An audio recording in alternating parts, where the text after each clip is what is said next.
योगी आदित्यनाथ ने वक्फ संशोधन बिल पर बोला है, उन्होंने अभी बयान दिया है कि आज राज्यसभा से भी यह बिल पास होगा। सीएम योगी ने वक्फ बोर्ड पर मनमानी करने का आरोप लगाया और कहा कि अब तक चलती रही, लेकिन अब इस मनमानी पर लगाम लगेगी। उन्होंने कहा कि वक्फ बोर्ड ने तो महाकुंभ की भूमि पर भी दावा कर दिया था, वक्फ बोर्ड भू माफियाओं जैसा काम कर रहा था, इसलिए यह बिल जरूरी है। उनके लिए अपना वोट बैंक महत्वपूर्ण था। देख रहे हो ना, देख रहे हो, यहां पर भी निषाद राज की पौराणिक भूमि पर कब्जा और जगह जगह शहरों पर भी वक्फ के नाम पर कब्जे किए गए हैं।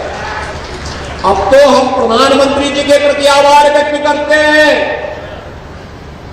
देखा ना वक्फ बोर्ड ने कैसा मनमानापन उस समय बयान दे रहे थे, जब हम कुंभ का आयोजन करने जा रहे थे उस समय वो बयान दे रहे थे कि प्रयागराज में कुंभ की भूमि भी वक्फ की भूमि है।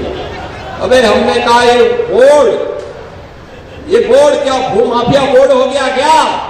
भूमाफिया प्रदेश में नहीं चल सकते, माफियाओं को तो हम पहले ही विदा करा चुके हैं प्रदेश से। अब उत्तर प्रदेश में माफियागिरी नहीं चलेगी भाइयों, और भव्य और दिव्य कुंभ हुआ है। हम आभारी हैं प्रधानमंत्री मोदी जी के, गृह मंत्री अमित शाह जी के, जिन्होंने वक्फ बोर्ड की मनमानी पर लगाम लगा करके वेलफेयर के कार्य के साथ ये सभी बोर्ड जुड़े। इसके लिए वक्फ बोर्ड से संबंधित एक अत्यंत महत्वपूर्ण अधिनियम को संसद में, लोकसभा में पारित किया है, आज राज्यसभा में भी पारित होगा। अच्छा, वैसे इस बिल का जो मकसद है, जो सरकार बताती है, मंत्री जी ने भी जो कुछ बोला कि ये तो मुसलमानों, गरीब मुसलमानों को मदद दिलाने के लिए, उनका हक दिलाने के लिए है। योगी जी जब बोलते हैं तो ऐसा लगता है हिंदुओं के लिए। देखिए, सरकार ने पूरे इस वक्फ बिल के दौरान बहस में इसी बात पर जोर दिया कि अशरफ और पसमानदा मुसलमानों के बीच की लड़ाई है और वक्फ की जो प्रॉपर्टी को जिन बड़े लोगों ने, कुछ लोगों ने कब्जा कर रखा है, उससे छुड़ाने की एक्सरसाइज है। यानी गरीब मुसलमानों के पास ये जाए।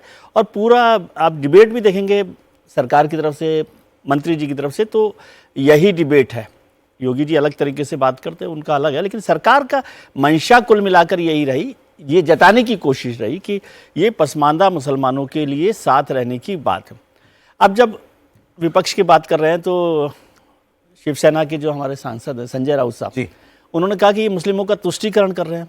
तो इसका मतलब वो ये कह रहे हैं कि सरकार मुसलमानों के फायदे का ही काम कर रही है। इसको यदि मैं मोटे नज़र से समझूं कि मुस्लिमों का तुष्टीकरण कर रही है तो ये मुसलमानों के खिलाफ तो नहीं हुआ बिल। हालांकि उन्होंने बिल के खिलाफ वोट किया है। नहीं, उन्होंने वोट किया, लेकिन मुस्लिमों के तुष्टीकरण की बात अगर वो कर रहे हैं तो इसका मतलब वो खिलाफ किया कि तुष्टीकरण का बिल है, इसलिए हम तुष्टी अपना जस्टिफाई करने के लिए। उन्होंने कहा कि ये इसमें जमीनों की और सौदेबाजी होगी और अपने उद्योगपति दोस्तों को बांटेंगे जमीन, इसलिए हम इसका विरोध कर रहे हैं।